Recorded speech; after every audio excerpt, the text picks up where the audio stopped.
April 8, 1943, the first combat. At 27,000 feet above the occupied skies of France, Oberleutnant Ralph Hermeken couldn't contain his smirk. The veteran German fighter pilot commanding elements of Jagdgeschwader 26 watched through the crystalline canopy of his Focke-Wulf 195 as massive silhouettes climbed laboriously toward his formation. At 26 years old, Hermeken was a veteran of continuous combat since 1939, Poland, France, Britain, and Russia. His experience told him instantly what he was seeing, the newest American fighter making its combat debut over Europe. "Mein Gott," he transmitted to his wingman, barely suppressing his laughter. "The American armies have sent us flying milk bottles." Below the German formation, 16 P-47C Thunderbolts of the 4th Fighter Group struggled upward in tight formation, their 2,000-horsepower Pratt & Whitney R2800 double Wasp engines straining against their enormous weight. To German pilots accustomed to the sleek, nimble Spitfires and the dangerous Soviet Yakovlevs, these American machines appeared almost comical. Their barrel-shaped fuselages bulged like pregnant women. Their wings seemed disproportionately small for their massive bodies. Their propellers dwarfed anything in the Luftwaffe inventory. Everything about them screamed, "These Americans have built a bomber and mistaken it for a fighter." The German pilots, circling like wolves preparing to descend on injured prey, had no way of knowing that they were witnessing the birth of the weapon that would systematically destroy the Luftwaffe's fighter arm. Within 18 months, these flying milk bottles would transform from objects of derision into instruments of terror aircraft, so formidable that German pilots would begin calling them Roosevelt's pianos, a reference to the deadly song of 8 synchronized 50-caliber Browning machine guns, each firing 1,200 rounds per minute. The design philosophy that changed everything. The Republic P-47 Thunderbolt emerged from urgency, born of panic. In June 1940, as German fighters swept across France with terrifying speed, Alexander Kartveli, Republic Aviation's Georgian-born chief designer, received desperate specifications from the U.S. Army Air Force. They wanted a high-altitude interceptor capable of matching the Luftwaffe's best fighters. What Kartveli delivered instead was revolutionary. "It will be a dinosaur," Kartveli admitted to his design team, "but it will be a dinosaur with good proportions." The designer understood something his contemporaries did not. The future of air combat lay not in mimicking the lightweight, agile European fighters, but in building something entirely different. The massive turbo-supercharger system complex ducting that ran the entire length of the fuselage, feeding exhaust-powered turbochargers that could maintain sea-level power at 27,000 feet, dictated the aircraft's enormous size. But rather than fight this limitation, Kartveli leveraged it. The XP-47B prototype that first flew on May 6, 1941, shocked everyone who observed it. At no less than 900 pounds empty weight, it weighed 65% more than its predecessor, the P-43 Lancer. The aircraft's pregnant appearance, caused by the massive turbo-supercharger intake and exhaust ducting, made test pilots wonder if the thing could actually fly. It didn't just fly. It flew like nothing else at altitude. The Pratt & Whitney R2800 double Wasp engine An 18-cylinder radial power plant producing 2,000 horsepower could maintain full power at 27,000 feet, where German fighters were gasping for oxygen. Combat training, a deadly learning curve. Major Hubert Hub Zemke commanded the 56th Fighter Group training at Bridgeport, Connecticut, initially despised the aircraft he was assigned to fly. His unit suffered catastrophic losses during the training phase. 18 pilots and 41 aircraft lost to training accidents between September 1942 and January 1943. The P-47 killed more Americans in training than Germans would in the first months of combat. It ground-looped on landing, torque rolled during takeoff. Dove with such enthusiasm that pilots discovered compressibility, their controls freezing solid as shock waves formed on the wings at high speed. The massive radial engine created gyroscopic forces unlike anything pilots had experienced. The aircraft's weight meant that small mistakes became catastrophic. Yet those who mastered it discovered something extraordinary. Lieutenant Robert Johnson, a farm boy from Oklahoma, would become one of America's greatest fighter aces, with 27 confirmed victories. Describing his first flight in the Thunderbolt, Johnson captured the essence of what made the aircraft revolutionary. It was like strapping yourself to a locomotive. The power was unbelievable. You didn't fly it, you aimed it. Part 2. The Stigma of Early Combat. May and June 1943.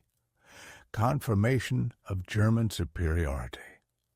The first combat encounters in April and May 1943 seemed to confirm every German prejudice about the new American fighter.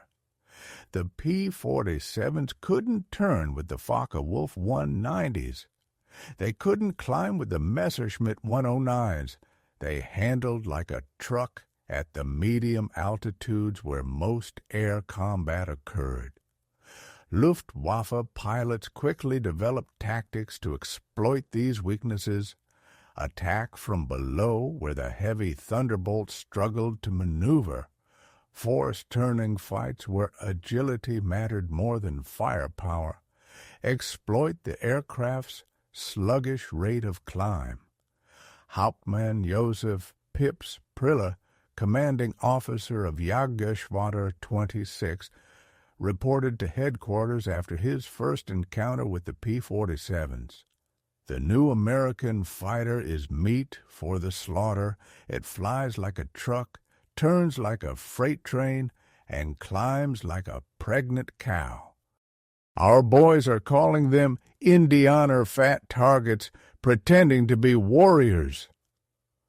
The statistics seem to support German confidence. In their first month of operations, American fighter groups lost 14 Thunderbolts for only 3 confirmed German kills. The RAF, observing from their Spitfire squadrons, quietly suggested the Americans might reconsider their choice of fighter. British pilots joked that the best evasive maneuver in a P-47 was to unstrap and run around the roomy cockpit.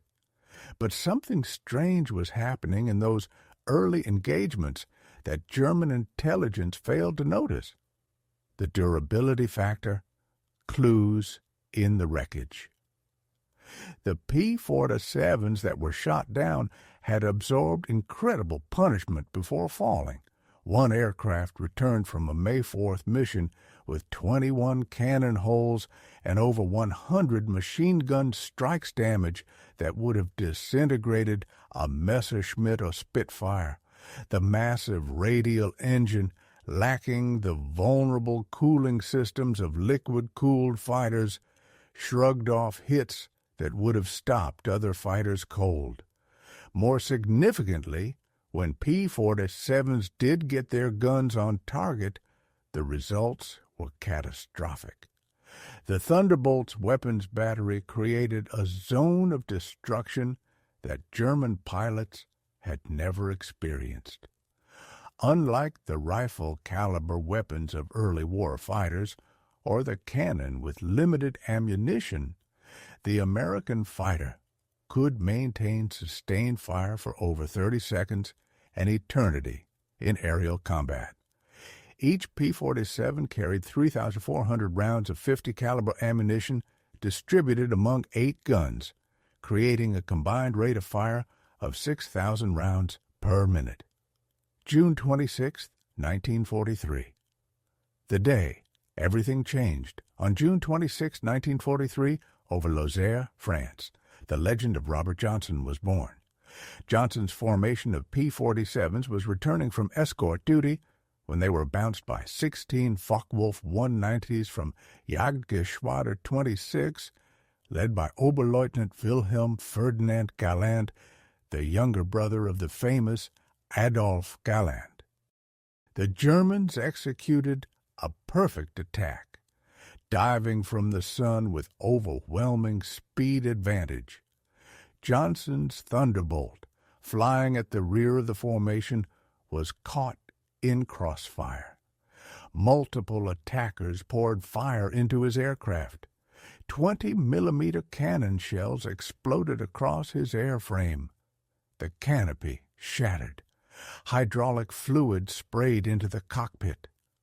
The engine cowling was torn away. Fire erupted behind the instrument panel. Johnson, wounded in the nose and leg by shrapnel and bullet fragments, tried to bail out. He discovered the canopy was jammed. A 20-millimeter shell had detonated in the canopy track, welding it shut. He was trapped in a dying aircraft at 27,000 feet. What happened next defied every assumption about combat damage tolerance. Despite having no forward visibility through an oil-covered windscreen, a barely functioning engine that shook violently, and controls that responded only intermittently, Johnson managed to level the aircraft and point it toward England. The P-47 continued flying with damage that would have reduced any other fighter to falling debris. Then a lone Focke-Wulf 190 discovered the crippled Thunderbolt limping toward the English Channel at less than 170 miles per hour. The German pilot, whose identity remains historically uncertain despite extensive research, positioned himself behind Johnson's P-47 and opened fire with his 20-millimeter cannon and 2 13-millimeter machine guns. Johnson, unable to evade, could only huddle behind his armor plate and pray. The Thunderbolt absorbed the entire cannon ammunition load. The German repositioned and fired again, this time with only machine guns, his cannon ammunition exhausted. He pulled alongside, staring in disbelief at the flying wreck before him.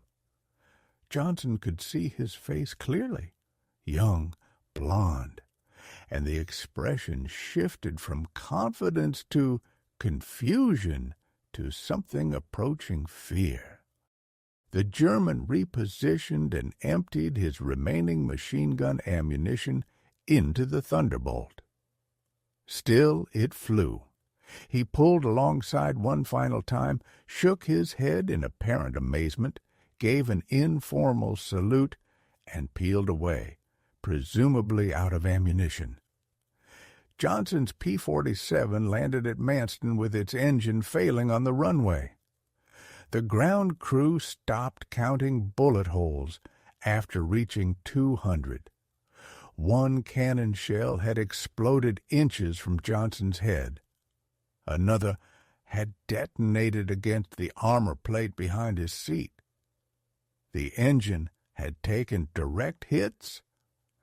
Control cables were partially severed. 3 of the 4 main longerons, the structural backbone of the fuselage, were shot through, yet the aircraft brought him home.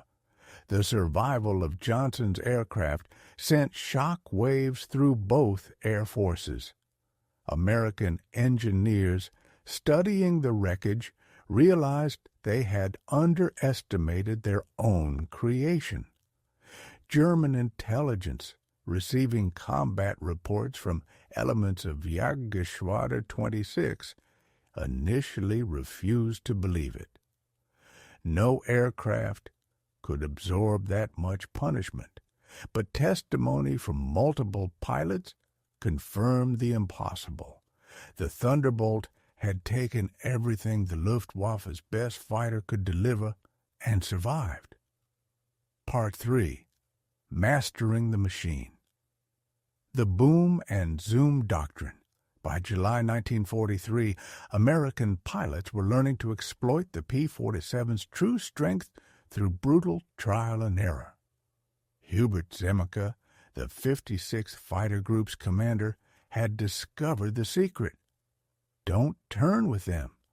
Don't climb with them at low altitude. Use your weight. Use your power. Use your guns. The Thunderbolt's massive weight, initially seen as a disadvantage, became a weapon. In a dive, nothing could catch it. From 30,000 feet, a P-47 could reach 550 miles per hour faster than any German fighter could achieve, even in a vertical dive. This speed could be converted to altitude in a zoom climb that left pursuing fighters helplessly behind. Captain Walker Bard Mahurin, who would become one of the first American aces in Europe, developed what became known as the boom and zoom tactic, though pilots called it the Thunderbolt turkey shoot. Instead of engaging in traditional dogfights, P-47 formations would climb to 30,000 feet, higher than German fighters could effectively operate. When Luftwaffe fighters appeared below, the Thunderbolts would roll inverted and dive, reaching speeds that made deflection shooting impossible for defending Germans. At the bottom of these dives, the American heavy machine guns would speak. German pilots who survived these encounters described it as facing a wall of lead. The combined firepower created an impenetrable zone of destruction. Aircraft caught in this convergence pattern didn't just fall, they disintegrated. August 17, 1943, Schweinfurt and Regensburg. The true revelation of American firepower came during the dual raid on Schweinfurt and Regensburg on August 17, 1943, the deepest penetration into Germany attempted to that date. Major David Schilling, leading the 62nd Fighter Squadron, encountered a formation of Messerschmitt 110 destroyer aircraft positioning to attack B-17s with their heavy cannon and rocket armament. These twin-engine German fighters were heavily armed, but less maneuverable, the Luftwaffe's specialized bomber killers. Schilling's flight of 4 Thunderbolts rolled into their attack dive from 28,000 feet. Unteroffizier Hinrich Roth, a gunner in one of the Me-110s who survived, later recounted in a post-interrogation, "The American fighters came down like hammers from heaven. I opened fire at 800 meters. Good hits. I saw them strike the fighter's wing. The P-47 didn't even wobble. Then he fired. The aircraft ahead of us simply came apart. Not shot down, destroyed, wings separated from fuselage, tail severed, the crew compartment shredded into metal confetti. In 2 seconds, a 110 became nothing." 8 Messerschmitt 110s were destroyed in less than a minute. The German pilots had never experienced such concentrated firepower. Each P-47 carried 425 rounds per gun, 3,400 rounds total, weighing nearly 900 pounds, at convergence distance typically set at 300 yards. All 8 guns' ballistic paths intersected in a zone roughly 6 feet in diameter. Anything in that zone faced 100 projectiles per second, each traveling at 2,900 feet per second. The ammunition itself was a revelation of American industrial capacity. While German fighters struggled with limited cannon ammunition, typically 120 to 200 rounds for a 20-millimeter weapon, American pilots could maintain fire for over half a minute. The standard combat load mixed armor-piercing incendiary tracer, and standard ball ammunition in patterns designed to both destroy and ignite. October 8, 1943, the death of Hans Philipp. By September 1943, the Luftwaffe was discovering another horrifying reality about the P-47. Its performance improved dramatically with altitude while German fighters suffered. The turbo-supercharged double Wasp engine maintained its rated power output up to 30,000 feet. German fighters relying on single-stage or two-stage mechanical superchargers saw their performance degrade significantly above 25,000 feet. Oberleutnant Hans Philipp, one of Germany's most successful aces with 206 total victories, encountered this reality fatally on October 8, 1943. Leading Jagdgeschwader 1 against a B-17 formation at 28,000 feet over Bremen, Philipp found his Focke-Wulf 190A6 sluggish and unresponsive in the thin air.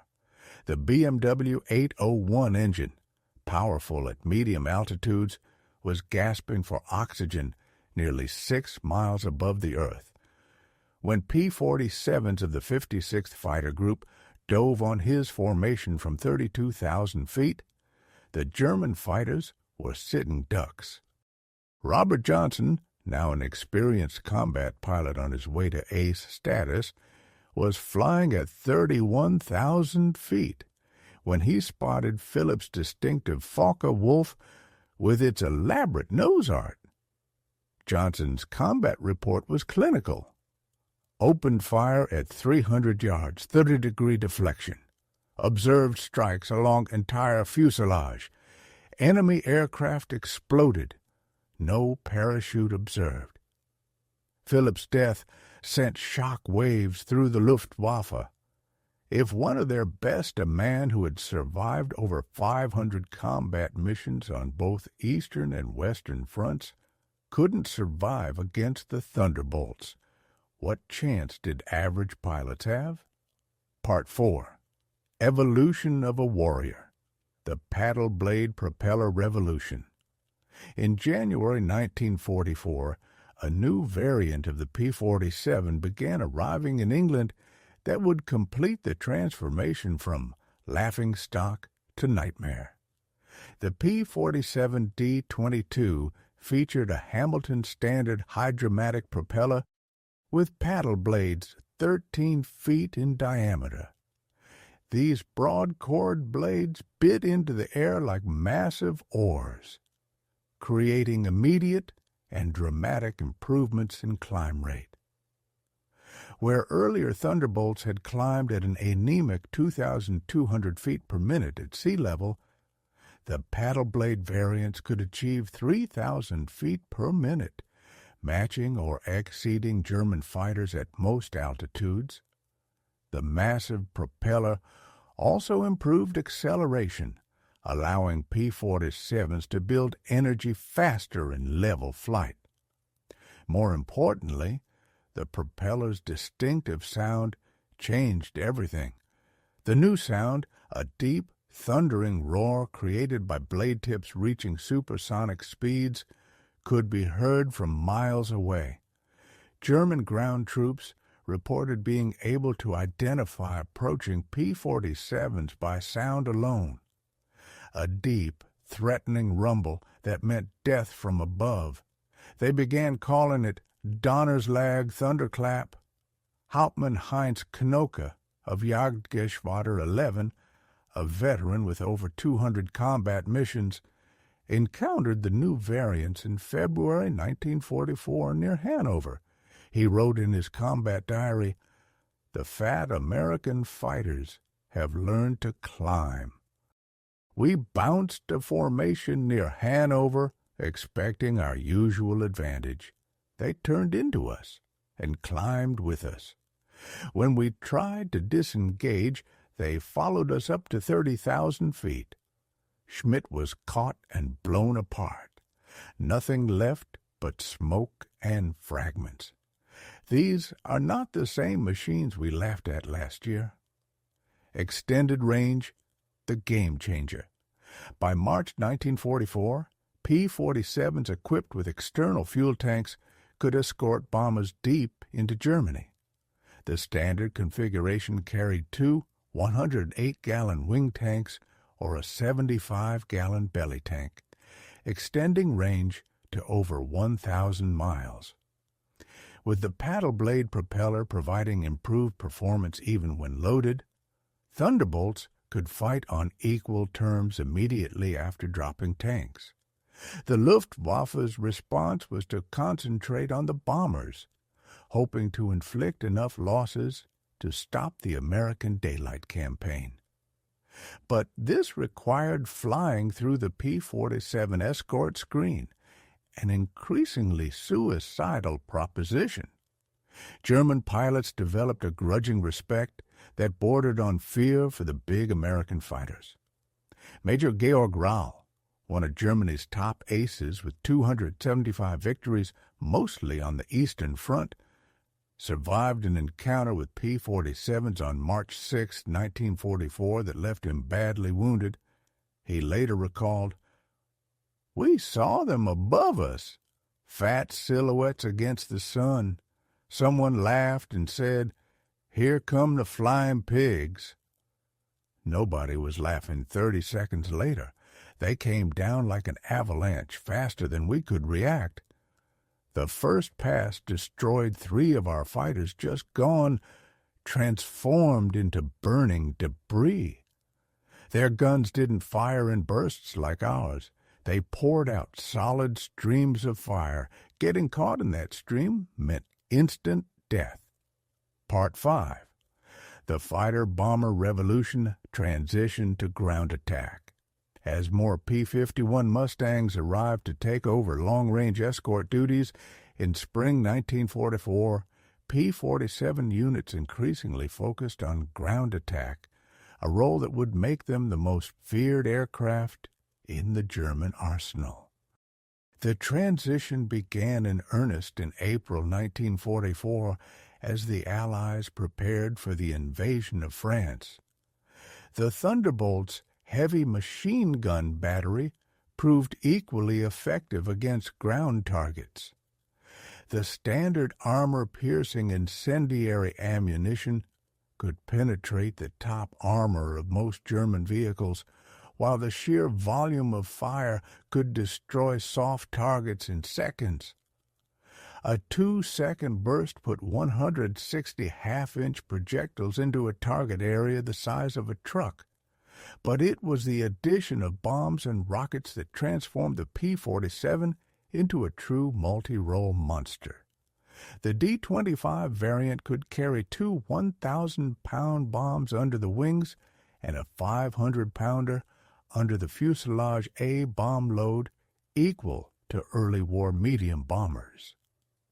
Later variants added zero-length rocket stubs for 10 5-inch high-velocity aircraft rockets, each equivalent to a 105-millimeter artillery shell. Oberst Hans von Luck, commanding the 125th Panzer Grenadier Regiment during the Normandy campaign, experienced P-47 ground attacks firsthand. They came in low, so low you could see the pilots' faces. The sound was terrifying, engines roaring, rockets screaming. Then the hammer of those heavy machine guns. A column of our trucks simply ceased to exist. 20 vehicles transformed into burning wreckage in one pass. The psychological effect on the men was devastating. They called them J-bows, fighter bombers. But these were something beyond that. They were flying artillery with the accuracy of snipers. D-Day, the complete reversal. On June 6, 1944, the Luftwaffe discovered how completely the balance of power had shifted. Over 500 P-47s provided air cover for the invasion, creating an impenetrable umbrella over the beaches. German fighters attempting to reach the landing zones were massacred. Oberleutnant Wolfgang Fischer of Jagdgeschwader II, one of only 3 German pilots to reach the beaches that day, reported, "The sky belonged to the Americans. Thunderbolts were stacked from sea level to 30,000 feet. We tried to break through at dawn.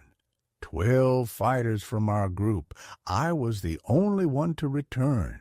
The P-47s were waiting at every altitude. You couldn't climb over them, couldn't dive under them. Their guns turned our fighters into aluminum rain." In the weeks following D-Day, P-47 systematically destroyed German movement in daylight. The statistics were staggering. In June alone, 9th Air Force Thunderbolts claimed 651 locomotives, 3,047 trucks, 512 tanks and armored vehicles, and 4,553 horse-drawn vehicles destroyed. The Wehrmacht was forced to move only at night, severely hampering their ability to respond to Allied advances. Part 6. The Pacific Theater and Jet Age Far-Ranging Champion of the Pacific. While devastating Europe, the P-47 was simultaneously proving its worth in the Pacific Theater. The 348th Fighter Group, operating from New Guinea, discovered that the Thunderbolt's qualities were perfectly suited to the vast distances and harsh conditions of the Pacific War. Colonel Neil Kirby, commanding the 348th, developed tactics specifically for the Pacific. On October 11, 1943, Kirby led 4 P-47s against 40 Japanese aircraft over Wewak, shooting down 6 enemy planes himself in a single mission, earning him the Medal of Honor. The Japanese, accustomed to fighting nimble but fragile American fighters, were unprepared for the P-47's combination of firepower and durability. Japanese ace Saburo Sakai, who encountered P-47s over New Guinea, later wrote, "We called them monsters. Our 20mm cannon, which could destroy a P-40 with a few hits, seemed to have no effect. I put dozens of rounds into one Thunderbolt and watched it fly away. Their return fire was terrifying, streams of heavy bullets that tore aircraft apart. The P-47N, developed specifically for the Pacific, featured increased fuel capacity with wet wings holding 93 gallons each, extending range to 2,150 miles. This variant would escort B-29s to Japan, proving that the short-legged fighter of 1943 had evolved into a true long-range weapon. Dueling with jets.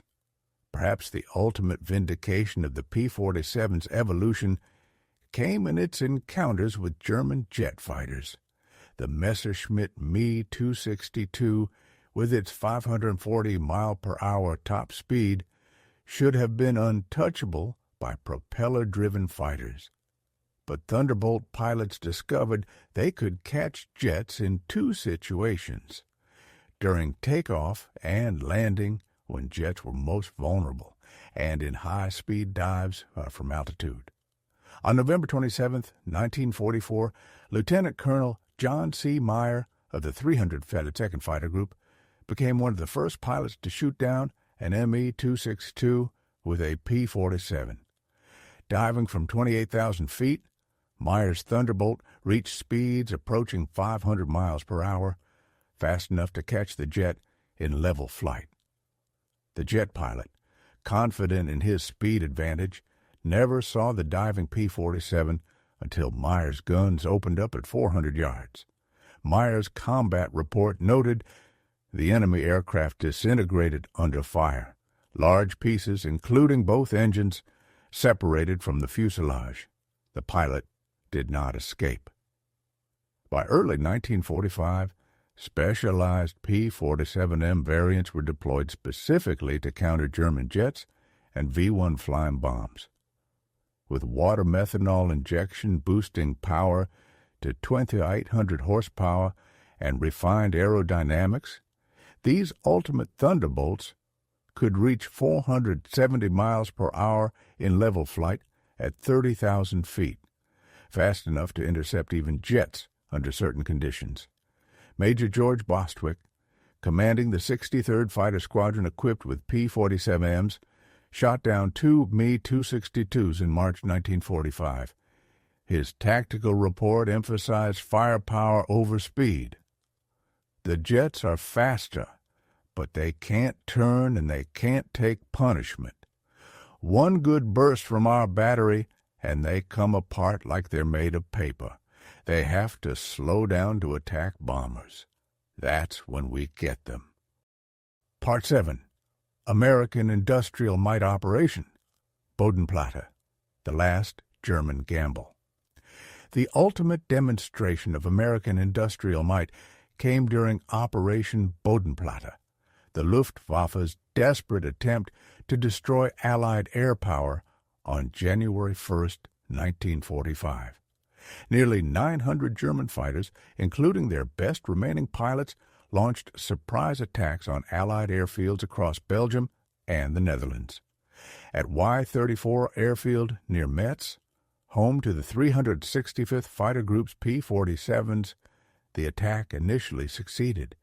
German fighters destroyed 22 Thunderbolts on the ground, along with several other aircraft. A captured German pilot brought to the command post pointed at the burning aircraft and taunted, "What do you think of that?" Major George Brookings' response became legendary throughout the 9th Air Force. He pointed to the flight line where ground crews were already pushing damaged aircraft aside and preparing hard stands for replacements. By tomorrow, we'll have 40 new ones. How long will it take you to replace your pilots? The German pilot's smirk disappeared. Within 48 hours, factory-fresh P-47D-40s filled the flight line, flown in from depots in England. The Luftwaffe lost 271 aircraft and 213 pilots in Operation Bodenplatte, including many irreplaceable instructors and squadron leaders. These losses they could never replace. The Americans lost 134 aircraft total across all attacked airfields, all replaced within a week. The numbers that tell the story: Republic Aviation produced 15,683 P-47s during the war, more than any other American fighter. At peak production, the Farmingdale factory on Long Island completed one Thunderbolt every hour, around the clock. The Evansville plant in Indiana, built from empty farmland in 1942, was producing 500 aircraft per month by 1944.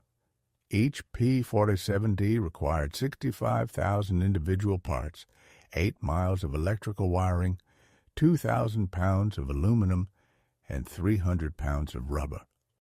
The engine alone contained 2,400 individual components machined to tolerances of thousandths of an inch.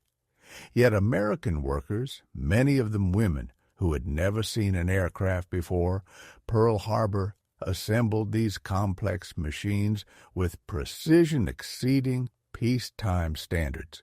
Ammunition production was equally staggering.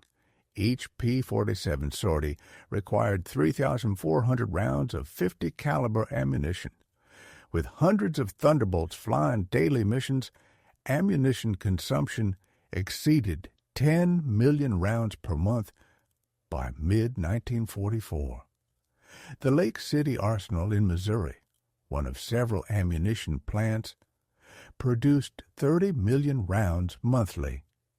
Each cartridge was manufactured to tolerances measured in 10,000ths of an inch, ensuring reliable feeding through the synchronized gun mechanisms.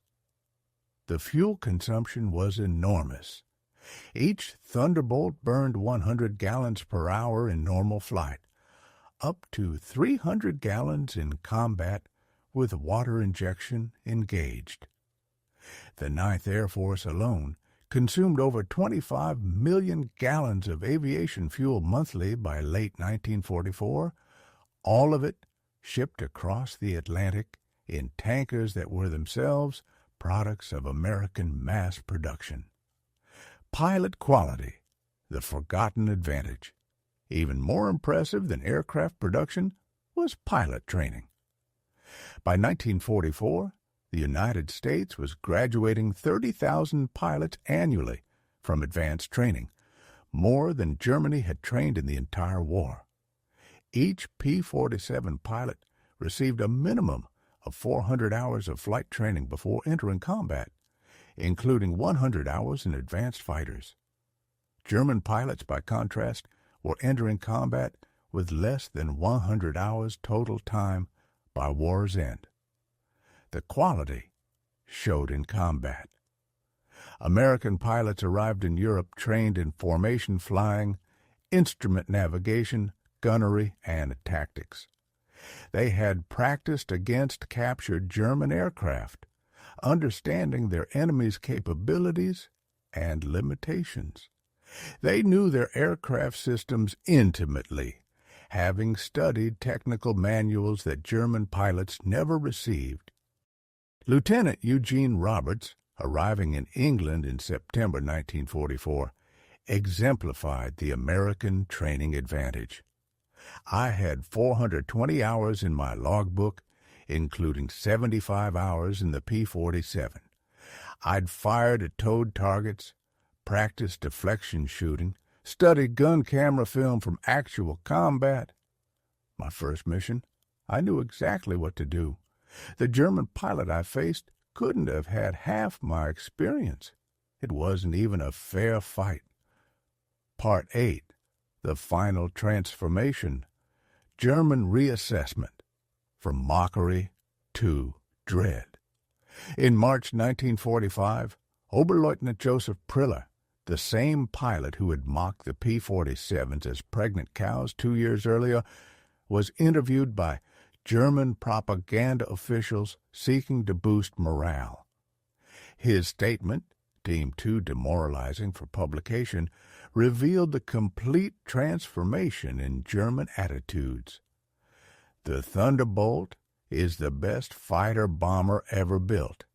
Its firepower is unprecedented.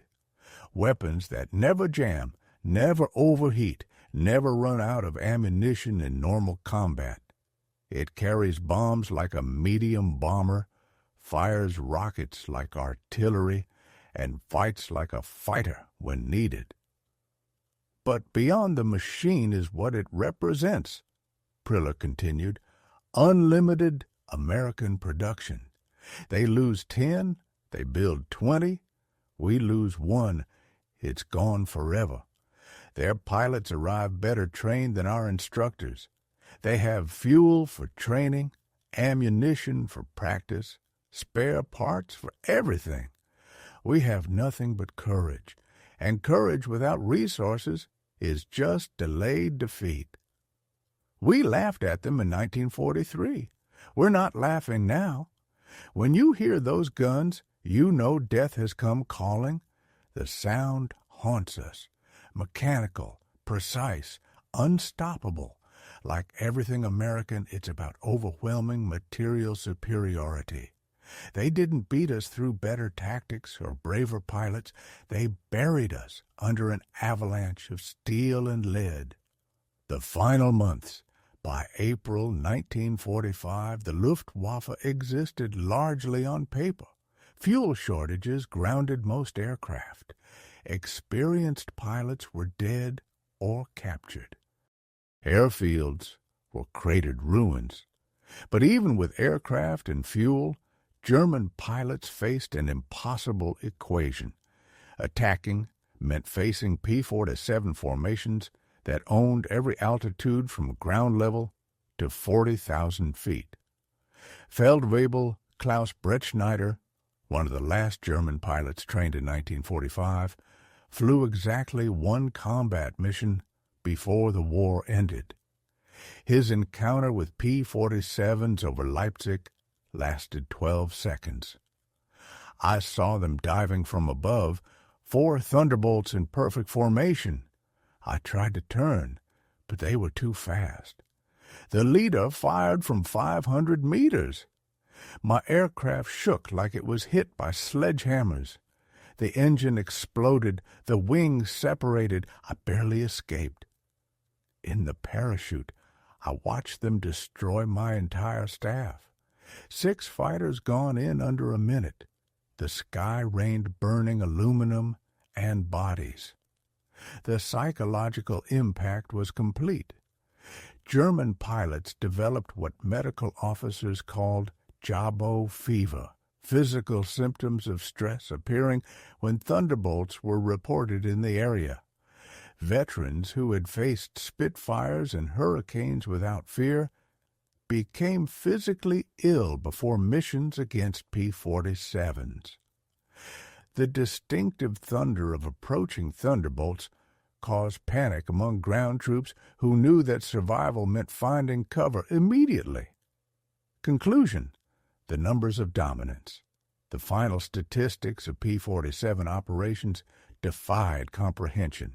In Europe, 3,752 German aircraft destroyed in aerial combat, 3,315 aircraft destroyed on the ground, 86,000 railway cars destroyed, 9,000 locomotives destroyed, 6,000 armored fighting vehicles destroyed, 68,000 trucks destroyed, 60,000 horse-drawn vehicles destroyed. In the Pacific, 6 Tornado 7 Japanese aircraft destroyed in aerial combat, 150 aircraft destroyed on the ground, 1,500 vehicles destroyed, 150 locomotives destroyed, countless barges, ships, and installations. The 9th Air Force alone, primarily equipped with P-47s, flew 213,173 combat sorties, dropped 120,000 tons of bombs, fired 135 million rounds of ammunition, and launched 60,000 rockets. Thunderbolt units achieved a 4.6.1 kill ratio in aerial combat while maintaining the lowest loss rate of any Allied fighter-bomber. Behind these numbers lay the human cost. The Luftwaffe lost approximately 28,000 pilots killed in combat against Western Allied forces. Many fell to the concentrated fire of American heavy machine guns. Each loss represented years of training that Germany could never replace. By war's end, the average German fighter pilot had less than 30 hours of combat experience. The average P-47 pilot had over 200. Legacy of a legend. At the United States Air Force Museum in Dayton, Ohio, a restored P-47D sits among other legendary fighters. Its placard lists specifications and battle honors, but the real story is told by a small display case containing spent .50 caliber shells and a strip of gun camera film showing a Focke-Wulf 190 disintegrating under fire. Below the display is a quote from an unnamed German pilot taken from a 1945 interrogation report. "We laughed when we first saw them. Fat, ugly American fighters that couldn't turn, couldn't climb, couldn't fight. We stopped laughing when we realized they didn't need to turn or climb. They just pointed those guns at you, and you ceased to exist. The laughter died with our comrades. In 1985, at a reunion of German and American fighter pilots in Phoenix, Arizona, former adversaries met in peace. General Lieutenant Adolf Galland, former head of the Luftwaffe fighter arm, was asked about the P-47. His response, recorded on video, captured the complete transformation. "We made a terrible mistake in 1943, Galland said. "We saw this big, heavy fighter and laughed. The Americans don't understand air combat," we said. "They built a bomber and called it a fighter. We were the ones who didn't understand. The Americans didn't try to build a European fighter. They built an American one designed around production, firepower, and survivability. They understood that in a war of attrition, the plane that could take punishment and deliver devastating firepower would win." They were right. The first time I flew a captured P-47 after the war, I understood everything. The power was incredible. It climbed like it was falling upward. The cockpit was comfortable, the visibility excellent, the controls precise. It was a pilot's aircraft wrapped in armor. But what really impressed me was realizing that America built over 15,000 of these complex machines while fighting a two-ocean war. Each one required an engine more complex than anything Germany produced, yet they built them faster than we could build simple fighters. That's when I knew we never had a chance. The P-47 Thunderbolt entered combat as an object of derision and ended the war as an instrument of annihilation. In between, 8 synchronized Browning machine guns rewrote the rules of aerial warfare and buried the Luftwaffe under an avalanche of lead. German pilots had laughed at the ungainly American fighter in April 1943.